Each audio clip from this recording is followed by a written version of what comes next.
Hello, hello, hello. Good morning. It's your boy. No introduction needed. Happy Tuesday to everybody. Guess what week it is? Yes, it's spring game week, one of my favorite weeks of the year. Not because of the spring game necessarily, but I do like going up to Death Valley every April, meeting up with some old friends, some good buddies, and having a good time. This week, taking the whole family up there. So me, Mrs. Pete Jr., meeting up with some friends, Richie and Nick, and some of their friends are coming. It's going to be a great day and a great week. Spring break next week for the kids at school. Anyway, if you are coming to the Clemson spring game, hit your boy up. You can follow me on this YouTube channel, which obviously you do already if you're here. You can follow me on my Twitter handle at Pigskin, and I'll be posting where I am. If you want to come say hello, that would be amazing and fantastic. Or you can come say hello.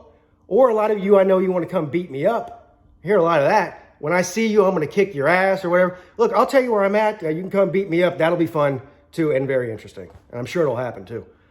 But, yeah, it would not be spring game week or spring practice in Clemson, South Carolina without a good old ACL tear by a wide receiver or anybody else for that matter. I'm sure you all have heard the news by now. Incoming freshman wide receiver phenom from Myrtle Beach, South Carolina, Adam Randall, confirmed with the MRI yesterday, tore his ACL last week in practice.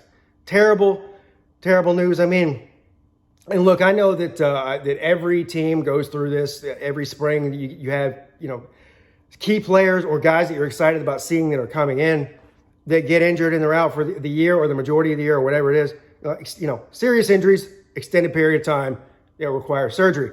But I don't pay attention to every team. I just can't do it. I don't have the mental capacity to keep up with everybody's roster and everybody's injury list. But I do somehow manage to keep up with Clemson's. If you go back to last season, the injury bug got Clemson bad, something serious, man. The only team that I could think of that got the injury bug as bad as Clemson last season was probably Georgia. Here's what I do know. I do know that by midseason in 2021, I think there was 10 or 11 starters, first-string starters, out for Clemson. Now, this is on offense and defense. So, I don't like the trend. And look, this is obviously something you can't predict.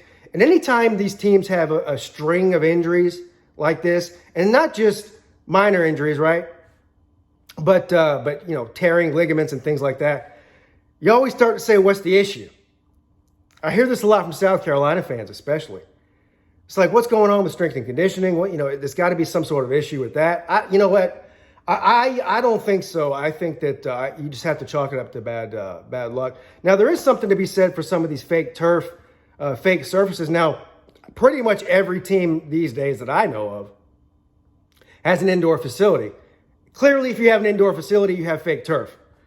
But I don't know if that has anything to do with it. I think a lot of the players, especially in the NFL, they do believe that these fake surfaces have a lot to do with some of these serious injuries.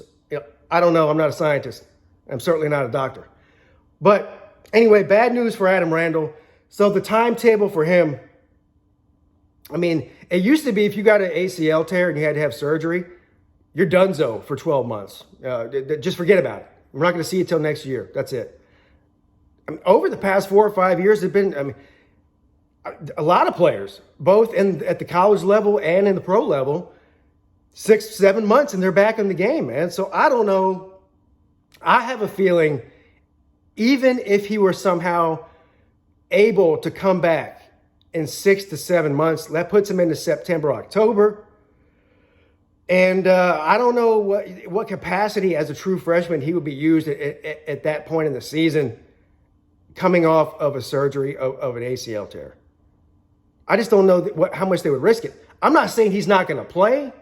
I'm just saying it'll be very limited if he comes back this year. To protect his own health. He's not going to be an every down guy if he comes back in October. Plus, there'll be a lot of other receivers, even other freshmen coming in, that are going to have a lot more experience with the playbook and, of course, chemistry with the quarterback at that point than him. So, look, best case scenario, he comes back and has a limited role. I don't know.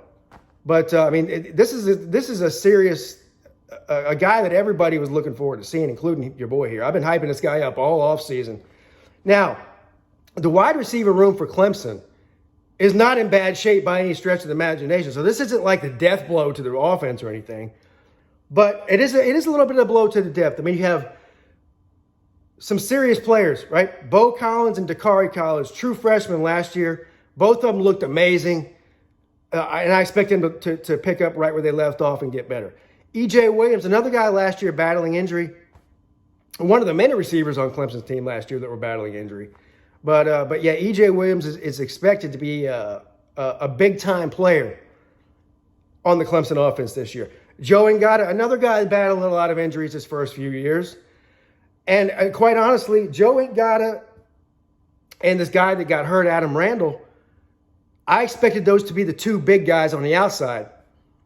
And so Adam Randall's, obviously not in that conversation anymore.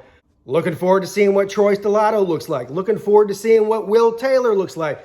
Will Taylor was a guy last year he was really starting to come into his own and get a real role in that offense, and then got hurt. It's like, it's just, they were dropping like flies last year. Everybody seems to be healthy. Knock on whatever this is. I don't know if that's wood or not. It looks like wood. I think it's fake wood. Sounds like wood. I don't know what it is, but knock on that. God knows, please, let's not see any more injuries on offense or defense for that matter. But anyway, tough break for the Tatermans in the injury department in 2021. And hopefully that's the last of them. And there's a lot of guys sitting out the spring game, too. I don't even know if there's been an official roster put out yet. I don't think there has been for the spring game. I know that a lot of guys are sitting out. And look, man, as much as I want to go to the game and see all the guys play, I'm just fine with protecting some of these, like especially defensive linemen, especially guys like Brian Brzee that were out last year. Look, nothing will make me angrier than watching a guy get hurt in a meaningless scrimmage game in the spring game. But you got to play. I mean, you got to play, and every year it happens. So it is what it is. But anyway, I guess that's it. I will see all of you, or some of you, or maybe even none of you, this weekend in Clemson, South Carolina, for the spring game. It's your boy checking out Pigskin Pete.